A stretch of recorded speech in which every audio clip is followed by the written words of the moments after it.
5 kalimat. Kalau seseorang membacanya dalam kondisi dia sakit, kemudian Allah takdirkan dia meninggal, maka kalimat-kalimat ini menyebabkan orang tersebut tidak akan disentuh api neraka. 5 kalimat. Kalau seseorang sedang sakit, tidak pernah meninggalkan sampai dia meninggal, maka neraka tidak akan menyentuhnya. Apa 5 kalimat itu? Baik, kita baca riwayatnya. Ma'asyiral muslimin yang dimuliakan Allah Subhanahu wa taala. Rawa Ibnu Majah fi sunanihi. Al-Imam Ibnu Majah meriwayatkan dalam kitab sunannya dari Abi Hurairah radhiyallahu an dan dari Abi Sa'id Al-Khudri radhiyallahu anhuma. Keduanya pernah menyaksikan Nabi sallallahu alaihi wasallam bersabda, "Idza qala al-'abdu la ilaha illallah wallahu akbar." Apabila seorang hamba mengucapkan kalimat la ilaha illallah Allahu akbar, qala Allah azza wa jalla, maka Allah Subhanahu wa taala akan menjawab dan mengatakan, sadaqa abdi, hambaku telah benar. La ilaha illa ana wa ana Allahu akbar. Karena tidak ada sesembahan yang berhak disembah kecuali aku, kata Allah, dan aku sendiri adalah zat yang maha besar. Wa idza qala al-'abdu, apabila hambaku berkata la ilaha illallah wahda, tidak ada sesembahan yang berhak disembah kecuali Allah semata, maka Allah akan menjawab, sadaqa abdi la ilaha illa ana wahdi, hambaku telah benar dan tidak ada sesembahan yang berhak disembah kecuali aku saja. Wa idza qala la ilaha illallah wahdahu la syarikalah, apabila hambaku berkata tidak ada sesembahan yang berhak disembah kecuali Allah dan tidak ada sekutu baginya, maka Allah Subhanahu wa taala akan menjawab, sadaqa abdi, hambaku telah benar. La ilaha illa ana wa la syarika li, tidak ada sembahan yang berhak disembah kecuali saya dan tidak ada sekutu bagi saya. Wa idza qala la ilaha illallah lahul mulku wa lahul hamdu, apabila hamba Allah berkata tidak ada sesembahan yang berhak disembah kecuali Allah, bagi dia kekuasaan dan pujian, maka Allah akan jawab, sadaqa abdi la ilaha illa ana liyal mulku wa liyal hamdu, hambaku telah benar, tidak ada sesembahan yang berhak disembah kecuali aku dan bagiku kekuasaan dan bagiku pujian. Wa idza qala la ilaha illallah wala haula wala quwata illa billah, dan apabila seorang hamba berkata tidak ada sembahan yang berhak disembah kecuali Allah, tidak ada daya dan kekuatan kecuali milik Allah, maka Allah akan menjawab, sadaqa abdi la ilaha illa ana wala haula wala quwata illa bi, hambaku telah benar, tidak ada sesembahan yang berhak disembah kecuali aku, karena tidak ada daya dan kekuatan kecuali milik aku. Kata Nabi SAW di ujung hadis, man razaqahunna inda mautihi lam tamassahun nar, siapa yang Allah rizkikan sebelum kematiannya dia membaca 5 kalimat ini, maka neraka tidak akan menyentuh. Dalam riwayat, man qalaha fi maradihi thumma mata lam tat'amhu an-nar, siapa yang berkata saat kondisi sakitnya, siapa yang berkata saat kondisi sakitnya dengan 5 kalimat tersebut, kemudian dia mati, maka neraka tidak akan memakannya. Subhanallah. Ma'asyiral muslimin yang dimuliakan Allah Subhanahu wa taala, 5 kalimat ini, pertama la ilaha illallah Allahu akbar, yang kedua la ilaha illallah wahdah, yang ketiga la ilaha illallah la syarikalah, yang keempat la ilaha illallah lahul mulku wa lahul hamdu, dan yang terakhir la ilaha illallah wa la haula wa la quwata illa billah. Al-Imam Ibn Utsaimin rahimahullahu ta'ala, beliau mengatakan, hendaklah seseorang dianjurkan untuk membaca 5 kalimat ini. Kata beliau, seseorang hendaklah dianjurkan membaca 5 kalimat ini terutama saat dia sedang sakit. Kenapa? Beliau mengatakan karena ini adalah kalimat yang luar biasa, kalimat yang bisa menyelamatkan seorang hamba dari api neraka. Bahkan dikatakan oleh Imam Mubarakfuri rahimahullahu taala,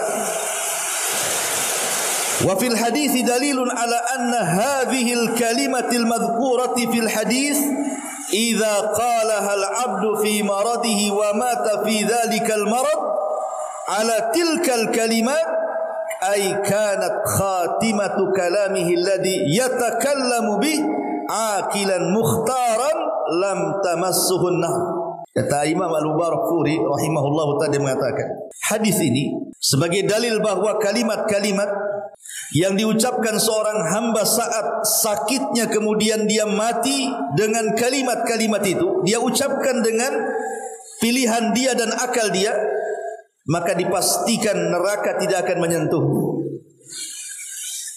Ma'asyiral muslimin yang dimuliakan Allah Subhanahu wa taala, kenapa kalimat-kalimat ini menjadikan neraka tidak menyentuhnya bagi orang yang mengucapkannya? Tentu ini sebuah soalan.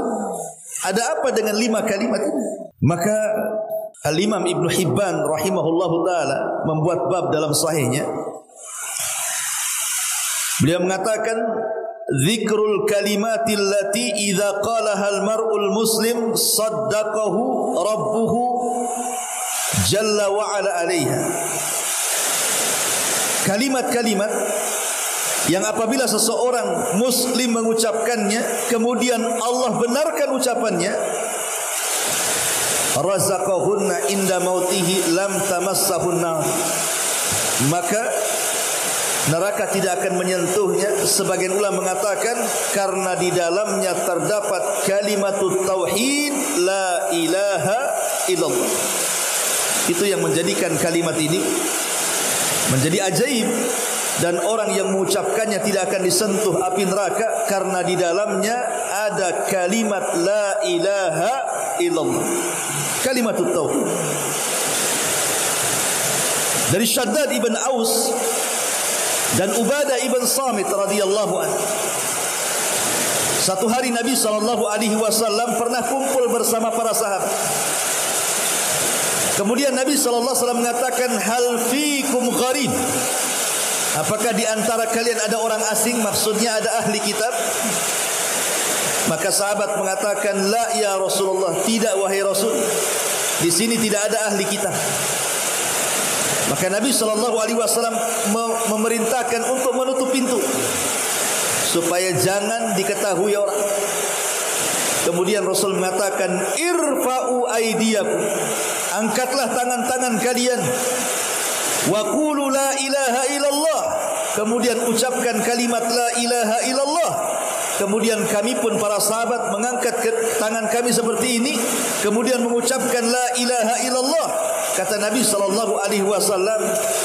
alhamdulillah, Allahumma ba'athani bihadihil kalimati wa amartani biha wa wa'adtani alaiha al-jannah wa innaka la tukhliful mi'ad.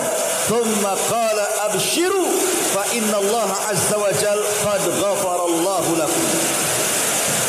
Segala puja dan puji hanya milik Allah.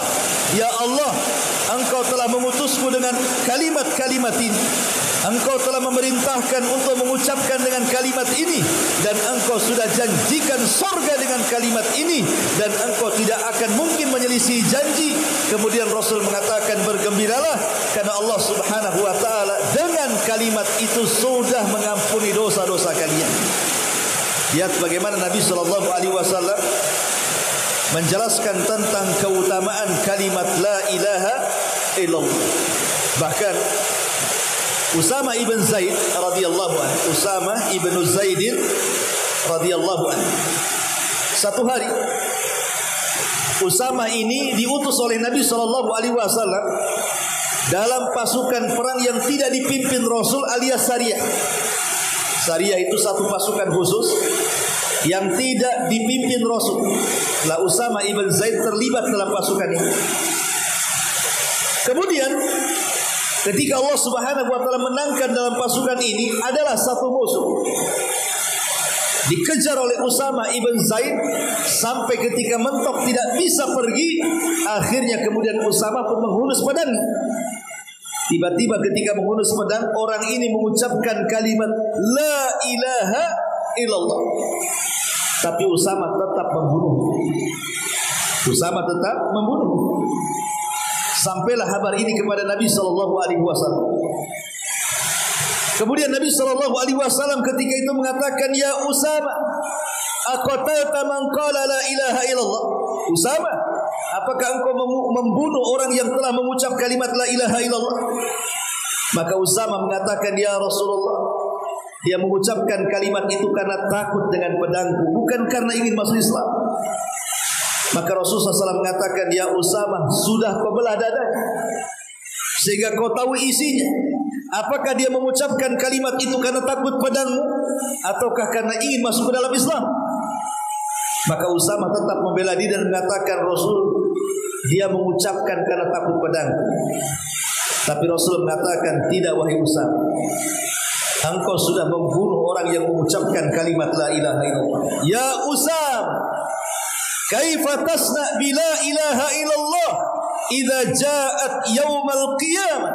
Wahai Usama, apa yang akan kau pertanggungjawabkan dengan la ilaha illallah apabila datang kelak pada hari kiamat dan mengadu kepada Allah dan mengatakan, ya Rabb, orang ini sudah membunuh orang yang telah mengucapkan kalimat la ilaha illallah. Kira-kira apa yang akan kau hadapkan di hadapan Allah Subhanahu wa taala? Lihat bagaimana Nabi SAW marah kepada Usama karena dia membunuh orang yang sudah mengucapkan kalimat la ilaha illallah. Padahal konteks Usama membunuh orang ini dalam peperangan. Bisa saja musuh itu mengucapkan kalimat itu karena penipuan, supaya selamat dan tidak dibunuh. Tetapi Islam itu hanya melihat zahirnya mengucapkan kalimat la ilaha illallah berarti halal darahnya untuk ditumpahkan. Ma'asyiral muslimin yang dimuliakan Allah Subhanahu wa taala, bahkan Nabi SAW mengatakan dalam hadis Hudzaifah bin Yaman radhiyallahu anhu, yudrasul Islam kama yudrasu washu thawbi hatta la yadri ma siyamun wala salatun wala nusukun wala sadaqatun wa yusra alal kitabi fi lailatin fala yabqa fil ardi minhu ayat. Kata Nabi SAW lewat hadis Hudzaifah bin Yaman, Islam ini akan tergerus di akhir zaman, sehingga tidak ada Islam kecuali namanya saja. Orang sudah tidak kenal solat, orang sudah tidak kenal puasa, orang sudah tidak kenal kurban, orang sudah tidak kenal sedekah, sampai kelak pada satu malam, kata Rasul, Al-Quran akan diangkat dan tidak ada tersisa satu ayat pun di permukaan bumi. Kemudian Hudzaifah bin Yaman ditanya oleh seorang sahabat, ya Hudzaifah, kalau manusia kala itu sudah tidak mengenal apa itu solat, apa itu puasa, apa itu sedekah, apa itu kurban, apa itu ibadah, lalu apa yang mereka hafal dari Islam? Maka Hudzaifah bin Yaman mengatakan, yang mereka hafal kalimatul la ilaha illallah itu pun diucapkan orang-orang yang sudah tua di antara mereka, anak-anak muda sudah tidak kenal. Tetapi mereka mengucapkan kalimat itu di akhir zaman bukan karena paham, tidak sama sekali. Mereka mengucapkan kalimat itu karena mereka pernah mendengar nenek moyang mereka mengucapkannya, maka mereka pun mengucapkannya. Kemudian dikatakan kepada Hudzaifah, ya Hudzaifah, apakah kalimat yang mereka ucapkan dari kalimat turun-temurun dari nenek moyang mereka, la ilaha illallah, tunjihim minan nar, bisa menyelamatkan mereka dari api neraka? Hudzaifah tadi sampai mengatakan, ya tunjihi minan nar, tunjihi minan nar. Kalimat itu bisa menyelamatkan mereka dari api neraka. Kalimat itu bisa menyelamatkan mereka dari api neraka. Padahal mereka mengucapkannya bukan karena pengetahuan, hanya karena ucapan turun-temurun dari nenek moyang mereka, tapi karena ketika itu Islam sudah tergerus dan tidak meninggalkan kecuali nama. Al-Quran sudah diangkat, tidak kenal solat, puasa, zakat, haji dan ibadah yang lainnya. Hanya kalimat itulah yang mereka bisa ucapkan. Itu pun karena turun-temurun ucapannya, dan hanya diucapkan orang tua mereka. Tetapi itu pun sudah mencukupkan mereka dari azab Allah, dan mereka diselamatkan dari api neraka. Subhanallah. Ini menunjukkan apa? Keutamaan kalimat la ilaha illallah. Dan yang terakhir, Nabi SAW satu hari pernah bercerita tentang bitaqah. Bitaqah itu kartu sakti. Kata Nabi SAW, Inna Allah sayukhallasu rajulan min ummati ala ru'usil khalaik yaumal qiyamah. Satu hari Allah akan menghadapkan manusia, satu orang di hadapan halayak manusia. Jadi nanti pada hari kiamat di padang mahsyar, Allah akan panggil satu orang dan disaksikan oleh seluruh manusia yang begitu banyak, entah berapa jumlahnya. Kemudian Allah Subhanahu wa taala katakan, datangkan kepadanya 99 sijillah. Datangkan kepada orang ini 99 catatannya. Datangkan kepada orang ini. Datanglah malaikat membawa 99 catatan. Kemudian Allah katakan, buka satu catatan. Akhirnya kemudian dibukalah satu catatannya. Rupanya satu catatan ini sejauh mata memandang. Panjang catatannya itu sejauh mata memandang. Ini baru satu catatan, belum 98 catatannya dibuka. Baru satu catatan itu sudah maddal basar, sejauh mata memandang catatannya itu. Maka orang ini pun langsung lemas, karena semua catatannya isinya keburukan dia. Kemudian Allah Subhanahu wa taala mengatakan, atumkiruna min hadza syai'an ya fulan. Fulan, tolong kau baca catatanmu. Ada enggak yang kau ingkari dari catatan itu? Boleh jadi ada yang dicatat dan kau tidak lakukan. Maka hamba ini mengatakan, tidak, semua sudah benar. Ini semua perbuatanku di dunia. Kemudian Allah mengatakan, adzlamaka katabatil hafidun. Cek lagi wahai fulan, jangan-jangan malaikat yang mencatat salah catat pula. Dia sudah menzalimi kamu. Cross check lagi.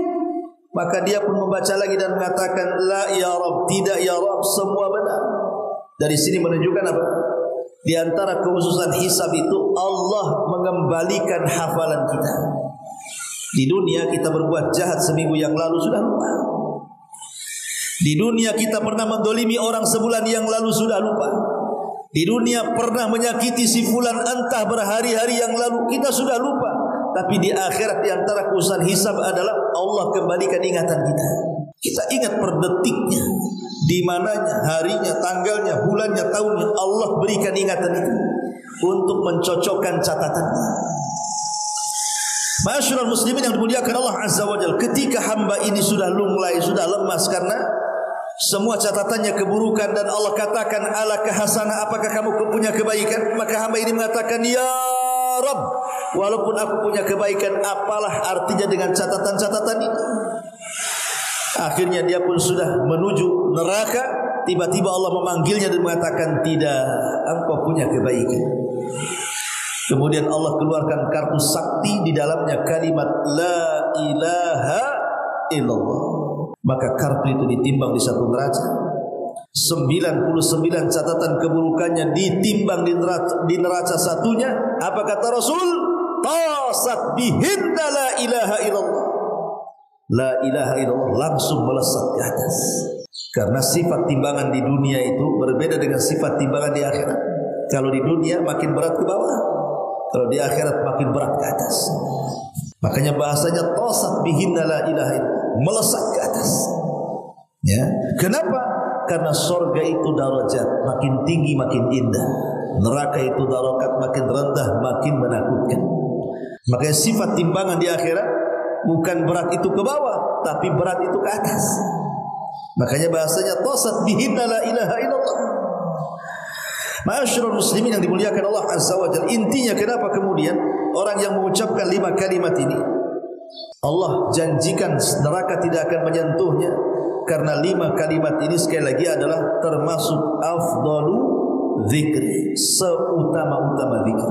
Sebagaimana hadis Jabir bin Abdullah radhiyallahu an, afdalu zikri la ilaha illallah wa afdalu du'a alhamdulillah. Seutama-utama zikir adalah la ilaha illallah, dan seutama-utama doa adalah alhamdulillah. Dan Rasul mengatakan, man qala akhiru kalamihi la ilaha illallah dakhala al-jannah. Siapa yang akhir ucapannya ditutup dengan kalimat la ilaha illallah, maka dipastikan dia masuk surga. Subhanallah bihamdika, asyhadu an la ilaha illa anta, astaghfiruka wa atubu ilaik. Allahu ta'ala. Assalamualaikum warahmatullahi wabarakatuh.